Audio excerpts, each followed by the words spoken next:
NAC9 news में आप सभी का स्वागत है। मैं आपके साथ शिवांगी। चलिए नजर डालते हैं देश दुनिया की कुछ बड़ी खबरों पर। कांग्रेस सांसद और लोकसभा में विपक्ष के नेता राहुल गांधी द्वारा चुनाव आयोग पर वोट चोरी और भाजपा से मिली भगत के आरोपों के बाद देश भर में राजनीतिक बयानबाजी तेज हो गई है। इस बीच कांग्रेस के वरिष्ठ नेता और सांसद शशि थरूर ने राहुल गांधी के आरोपों का समर्थन करते हुए इसे गंभीर मुद्दा बताया है। थरूर ने सोशल मीडिया प्लेटफॉर्म एक्स पर लिखा कि हमारा लोकतंत्र बहुत कीमती है, इसे लापरवाही, अयोग्यता या जानबूझकर छेड़छाड़ से कमजोर नहीं होने देना चाहिए। उन्होंने चुनाव आयोग से तत्काल कार्रवाई करने और देश को इस मुद्दे पर लगातार जानकारी देने की मांग की। थरूर ने ये टिप्पणी राहुल गांधी की प्रेस कॉन्फ्रेंस के एक वीडियो को टैग करते हुए की, जिसमें राहुल ने चुनावों में बड़ी आपराधिक साजिश का आरोप लगाया था और दावा किया था कि ये भाजपा और चुनाव आयोग की मिलीभगत से हुआ है। थरूर ने कहा कि राहुल द्वारा उठाए गए सवाल सभी दलों और मतदाताओं के हित में हैं और इन पर गंभीरता से ध्यान देना जरूरी है। इस बीच चुनाव आयोग ने राहुल के आरोपों को बेतुका करार देते हुए उनसे शपथ पत्र पर हस्ताक्षर कर साबित करने या माफी मांगने को कहा है। कांग्रेस सांसद और लोकसभा में विपक्ष के नेता राहुल गांधी द्वारा चुनाव आयोग पर वोट चोरी और भाजपा से मिली भगत के आरोपों पर आयोग ने तीखा पलटवार किया है। चुनाव आयोग के सूत्रों ने शुक्रवार को कहा कि यदि राहुल गांधी अपने विश्लेषण और आरोपों पर भरोसा करते हैं तो उन्हें शपथ पत्र पर हस्ताक्षर करने में कोई दिक्कत नहीं होनी चाहिए। आयोग ने कहा कि अगर राहुल गांधी अपने निष्कर्षों पर विश्वास नहीं करते और शपथ पत्र पर हस्ताक्षर नहीं करते तो ये साबित होगा कि उनके आरोप बेतुके हैं। ऐसी स्थिति में उन्हें देश से माफी मांगनी चाहिए। सूत्रों ने स्पष्ट किया कि राहुल गांधी के पास दो विकल्प हैं, या तो अपने आरोपों को शपथ पत्र के जरिए साबित करें या फिर बेतुके आरोपों के लिए देश से माफी मांगे। राहुल गांधी ने गुरुवार को इंडिया गठबंधन की बैठक में मतदाता सूची में कथित गड़बड़ियों का मुद्दा उठाया था और बीजेपी पर हर राज्य में ऐसी हेरफेर करने का आरोप लगाया था। इस पर चुनाव आयोग का ये बयान तीखी प्रतिक्रिया के रूप में सामने आया है। इजरायली प्रधानमंत्री बेंजामिन नेतन्याहू के कार्यालय ने घोषणा की कि इजरायली सुरक्षा परिषद ने गाजा शहर पर कब्जे की योजना को मंजूरी दे दी है। इस फैसले के बाद 22 महीने से चल रहे गाजा युद्ध के और बढ़ने की आशंका जताई जा रही है। प्रधानमंत्री नेतन्याहू ने गुरुवार को फॉक्स न्यूज को दिए एक साक्षात्कार में कहा था कि इजराइल का लक्ष्य हमास को पूरी तरह नष्ट करना और गाजा पट्टी पर पूर्ण कब्जा करना है। उन्होंने ये भी दावा किया कि कब्जे के बाद गाजा को सहयोगी अरब देशों को सौंप दिया जाएगा, जो वहां नागरिक प्रशासन स्थापित करेंगे। हालांकि नेतन्याहू ने ये स्पष्ट नहीं किया कि कौन से अरब देश इस प्रक्रिया में शामिल होंगे। इजरायली मीडिया के अनुसार ये योजना गाजा शहर पर कब्जे से शुरू होगी, जो पूर्ण कब्जे की दिशा में पहला कदम हो सकता है।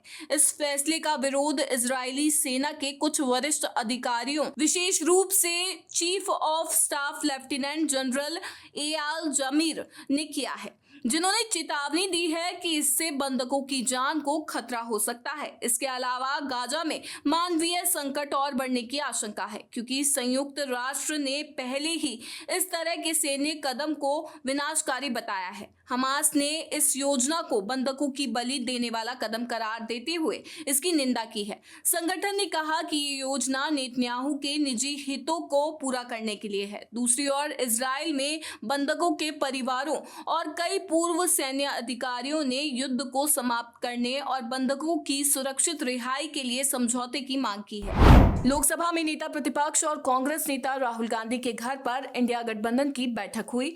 बैठक के लिए विभिन्न दलों के नेता राहुल गांधी के आवास पर पहुंचे। बैठक में इंडिया गठबंधन के 25 राजनीतिक दलों के करीब 50 नेताओं ने भाग लिया। इस दौरान गठबंधन के नेताओं ने बिहार में मतदाता सूची के विशेष गहन पुनरीक्षण को लेकर भी चर्चा की। साथ ही उपराष्ट्रपति चुनाव को लेकर भी गठबंधन के नेताओं ने तय किया। उपराष्ट्रपति चुनाव सितंबर में होना है। एनडीए अपना उम्मीदवार 12 अगस्त तक तय कर सकता है। इस दौरान राहुल गांधी ने मतदाता सूची में कथित गड़बड़ी के मुद्दे पर प्रेजेंटेशन दिया। राहुल गांधी ने कहा कि सभी पार्टियों को इसे लेकर सजग होना पड़ेगा।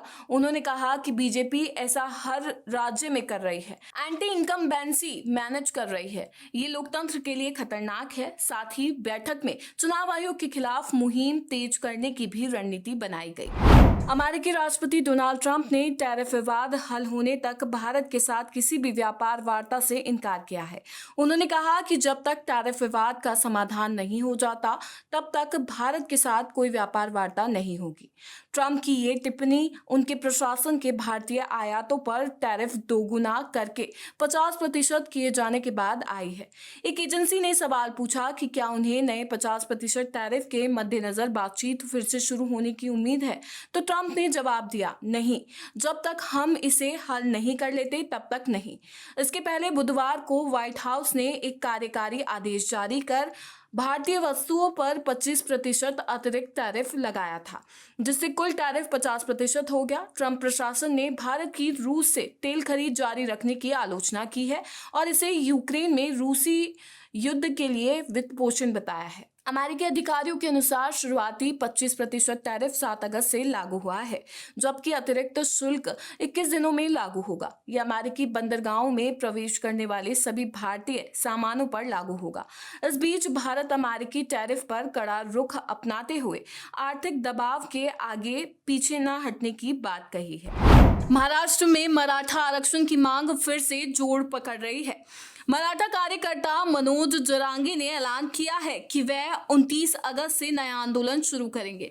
जरांगे मराठा समुदाय को ओबीसी श्रेणी में शामिल करने और सरकारी नौकरियों व शिक्षा में आरक्षण की मांग को लेकर कई बार भूख हड़ताल कर चुके हैं। उन्होंने बताया कि 27 अगस्त को वह मराठा समुदाय के सदस्यों के साथ जालना जिले के अंतरवाली सरती गांव से मुंबई की ओर मार्च शुरू करेंगे। ये मार्च पुणे जिले के शिवनेरी किले के पास पहला पड़ाव डालेगा। जरांगे ने कहा कि वे अंतरवाली से शेवगांव, अहिल्यानगर और अलेफाटा होते हुए शिवनेरी जाएंगे, लेकिन मानसून के कारण मालशेज घाट से बचेंगे। जरांगे ने सरकार से मराठा समुदाय की मांगों को जल्द पूरा करने की अपील की है, वरना आंदोलन को और तेज करने की चेतावनी दी है।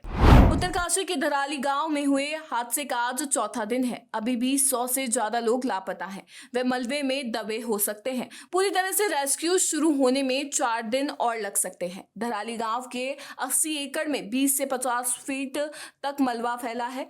इसे हटाने के लिए सिर्फ 3 जेसीबी मशीनें हैं। मलबे के नीचे दबे लोगों की तलाश के लिए हाईटेक थर्मल सेंसिंग उपकरण और बड़ी मशीनें चाहिए, लेकिन ये सामान 60 किलोमीटर दूर बटवाड़ी में 2 दिन से अटका हुआ है।